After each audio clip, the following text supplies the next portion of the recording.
Lovers, jumpa lagi kita dengan Mas Ari dari Galeri Pusaka Indonesia. Ambil kopi yang terenak dari seluruh Nusantara, seduh, udek, tarik kursi, duduk bareng Mas Ari, kita ngopi bareng dan kita bahas koleksi terhebat dari seluruh Nusantara yang ada di Galeri Pusaka Indonesia. Kita angkat cerita menarik di sebaliknya. Episode kita kali ini adalah keris dapur campur bawur Luk 7 Tangguh Majapahit abad ke-14. Ada yang luar biasa dari dapur campur bawur. Penasaran? Nah, mesti penasaran. Sini tak ceritani. Majapahit ini mencatat sejarah bahwa pernah ada seorang anggota pasukan Bayangkara yang berhasil menyelamatkan Sang Raja Jayanegara dari percobaan pembunuhan. Anggota pasukan itu yang sekarang kita mengenal dengan Gajah Mada. Saat itu berpangkat bekel. Pangkatnya itu ming bekel sebenarnya. Kemana-mana bawa bekel. Mungkin gitu. Enggak. Mungkin kalau sekarang di TNI disebut kapten atau paling tinggi mayor. Perwira menengah lah levelnya.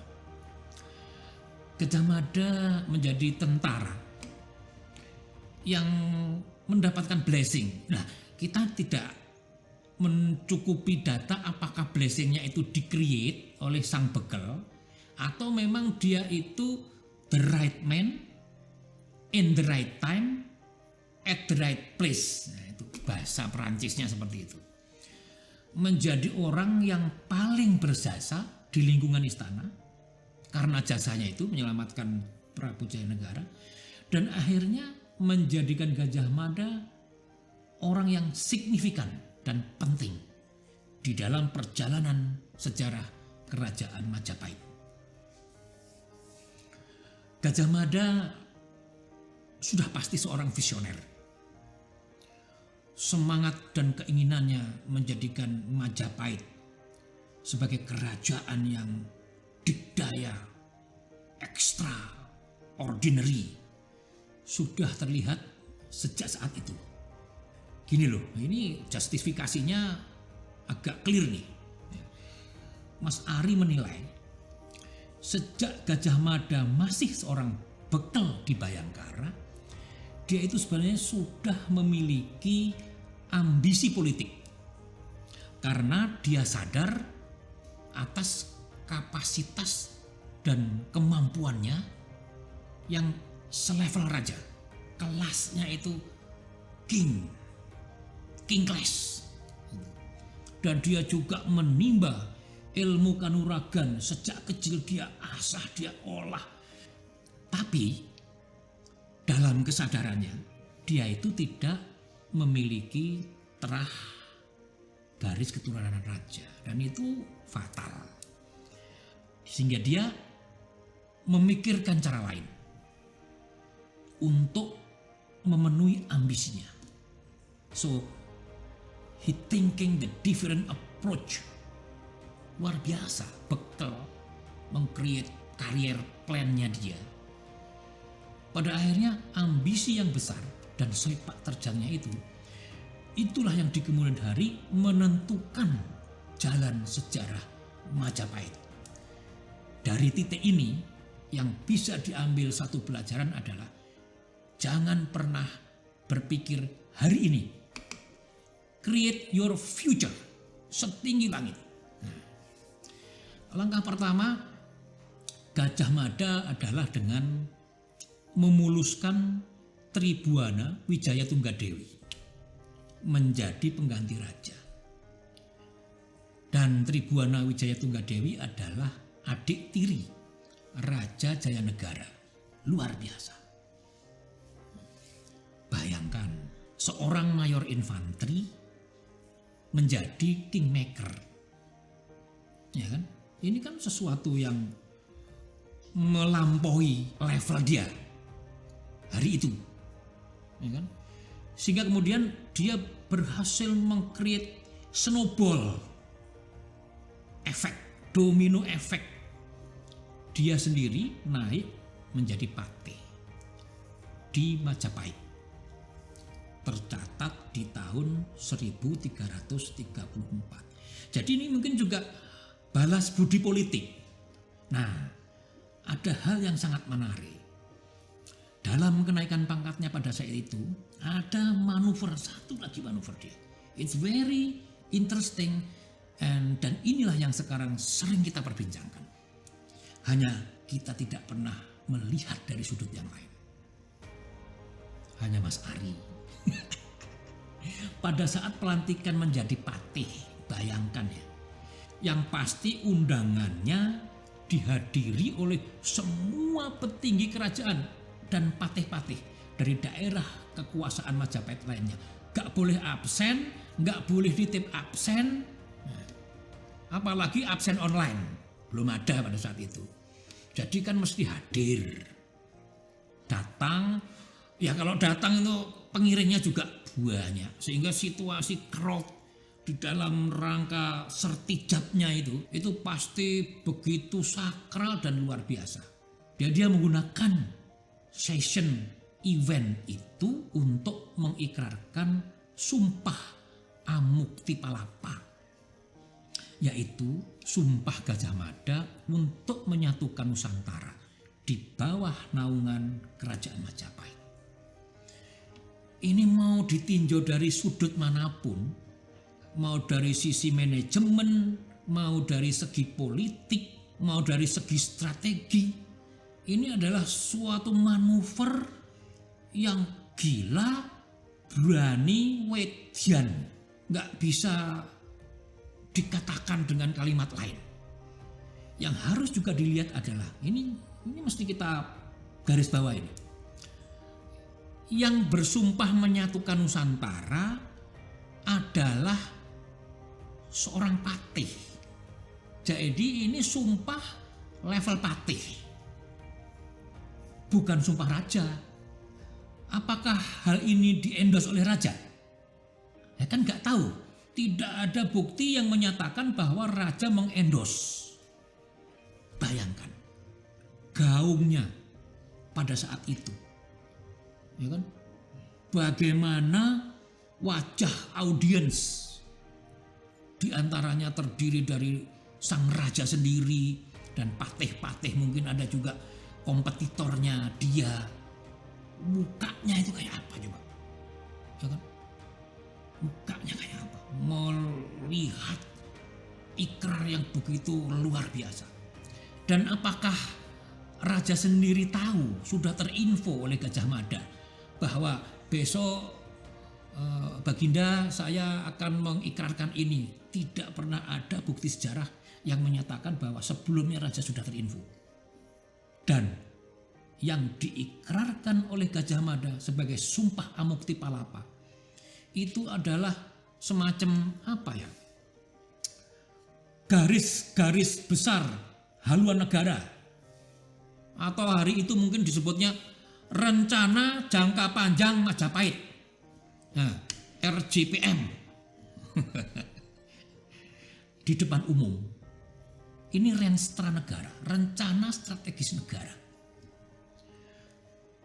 Dan dimaklumatkan pada session pelantikannya dia sebagai patih. Ini menunjukkan betapa strategisnya dia memilih timing dan sikap yang tegas dan berani. Hal ini pasti ada menimbulkan friksi dengan patih-patih yang lain. Ya. Dan kita bicara royal politik apa? Politik istana. Politik istana kan pasti juga begitu luar biasa hari itu. Semua patih pasti bersaing untuk mendapatkan perhatian raja. Nah, langkah strategis berikutnya, Gajah Mada mengambil posisi tertinggi di pasukan Bayangkara. Jadi panglima perang tertinggi pasukan Bhayangkara. Ini pasukan elit. Ini elit, Pak. Ini Kopassus mungkin. Ya, pokoknya pasukan elit dengan kemampuan extraordinary yang melalui pelatihan-pelatihan yang khusus ya Bhayangkara ini. Sehingga memuluskan rencana besar sumpahnya dan sekaligus memuluskan perjalanan kekuasaan raja di atasnya. Inilah yang menurut saya strategis. Dominasi Gajah Mada dalam manajemen pemerintahan berlanjut sampai dengan naiknya Hayam Wuruk menjadi raja. Dan ia pun menjadi Mahapatih. Dan yang luar biasa, Gajah Mada berhasil mewujudkan sumpahnya sehingga kerajaan Majapahit meliputi Sumatera, Kalimantan, Sulawesi sampai ke timur Papua ini ya, dan terus berlanjut Malaysia, Singapura, Brunei, Filipina. Pembuktian sumpah yang luar biasa. Tidak main-main bersumpah. Dilaksanakan betul-betul, direncanakan betul-betul dan dieksekusi dengan cara yang luar biasa. Sumpah Palapa memang menyatakan bahwa dia tidak akan makan buah palapa sebelum menyatukan Nusantara. Ini kesannya terdengar mudah. Buah lain kan masih ada pepaya, mangga, pisang, jambu dibawa dari pasar Minggu. Itu lagu. Tapi sebenarnya yang dimaksud adalah dia tidak akan kawin, menikah. Lah, iki abot rek. Gak wani aku sumpah ngene iki. Sumpah ngene. Aduh, paling berat lah untuk tidak kawin, bener nggak? Sumpah lah, itu sumpah yang paling berat. Untuk tidak kawin itu sumpah paling berat. Ya. Lah, terus apa hubungannya dengan dapur campur baur? Dapur campur baur ini merupakan jenis dapur yang digunakan pada keris Gajah Mada saat mendeklarasikan Sumpah Amuktipalapa dengan filosofi yang sejalan dengan isi sumpahnya, yaitu campur baur. Campur artinya menyatu, baur artinya melebur.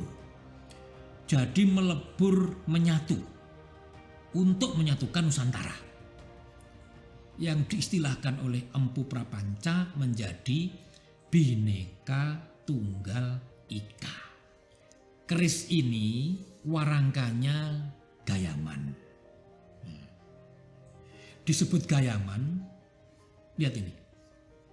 Karena ini bentuknya mirip buah mangga. Bahan kayunya kayu timoho, kayu yang eksklusif. Handle-nya dibuat dengan gading gajah. Handle-nya gading gajah. Pendoknya gongsro slorok perak. Dan ada mendaknya mendak perak. Ini kebanggaan buat Mas Ari. Galeri Pusaka Indonesia memiliki keris ini. This very special item.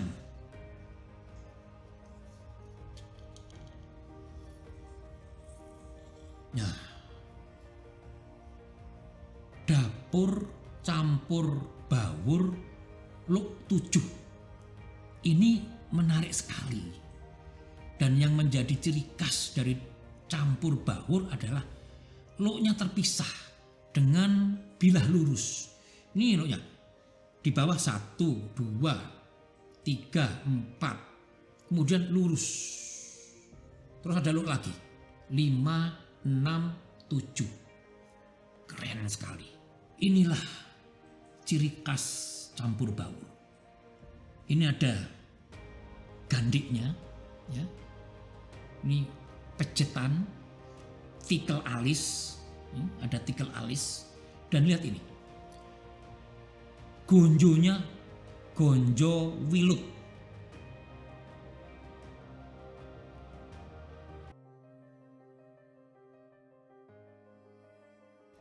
Ini gak sembarangan.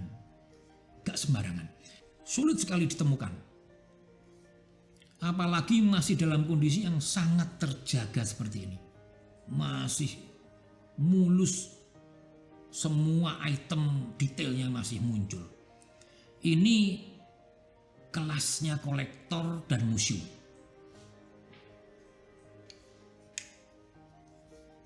Pamornya ini Pulau Terto, artinya pulau air. Nih lihat bentuknya, ceplok-ceplok, bulat-bulat ya, seperti gumpalan, dan jaraknya ini berjauhan. Ini mirip bentuk pulau yang ada di Talas. Bisa kita artikan kalau air merupakan sumber kehidupan, muara kehidupan, menjadi lambang kemakmuran. Maka kehidupan makmur, masyarakatnya rezekinya lancar, maka itulah kunci Nusantara hidup makmur yang kemudian akan diterapkan, dikloning oleh Gajah Mada ke seluruh daerah-daerah yang diekspansi oleh kerajaan Majapahit. Luar biasa. Keris luar biasa ini adalah manifestasi inspirasi dari spirit Gajah Mada melalui sumpah Amuktipalapa untuk menyatukan Nusantara.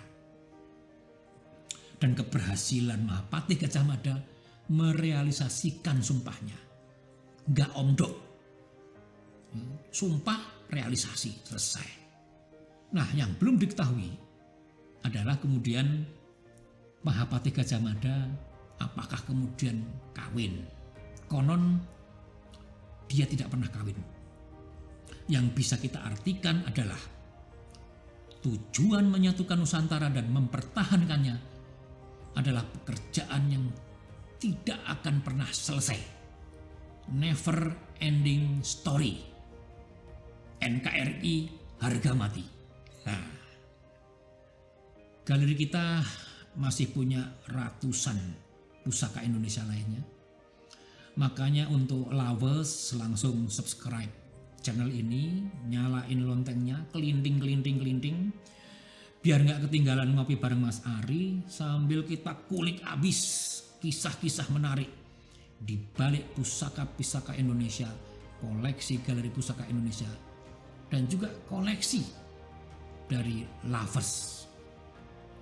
Lovers boleh komentar di bawah ini kalau ada kritik dan saran, atau kalau mau request pusaka yang mau dibahas bareng Mas Ari juga silakan hubungi Galeri Pusaka Indonesia.